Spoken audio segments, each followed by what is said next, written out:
Ship ગ્રેવયાર્ડ, એટલે કે જહાજોનું અંતિમ બંદર. અને એ જગ્યાનું નામ છે અલંગ.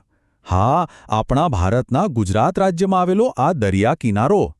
અહીં જ એ મહાકાય જહાજોને તોડવામાં આવે છે અને તેમાંથી નીકળતા સ્ટીલ અને બીજા સામાનને એક નવું જીવન મળે છે.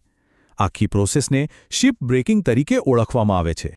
તો ચાલો હવે આ સ્ક્રેપયાર્ડની અંદર જરા ઊંડા ઉતરીએ અને સમજીએ કે આટલા મોટા જહાજોને કેવી રીતે ટુકડે-ટુકડા કરીને ફરીથી કામમાં લેવાય છે. આ પ્રક્રિયા ખરેખર અકલ્પનીય છે. અહીંયા કામ કેટલા મોટા પાયે થાય છે એ સમજવા માટે ખાલી આ એક આંકડો જ પૂરતો છે. દર વર્ષે અલંગમાં લગભગ 25 lakh metric ton steel recycle થાય છે. આ આંકડો ખરેખર મગજને ચક્રાવી દે એવો છે નહીં. હવે આ મોટો આંકડો સહેલાઈથી સમજવા માટે જરા આ સરખામણી જુઓ. અલંગમાં દર વર્ષે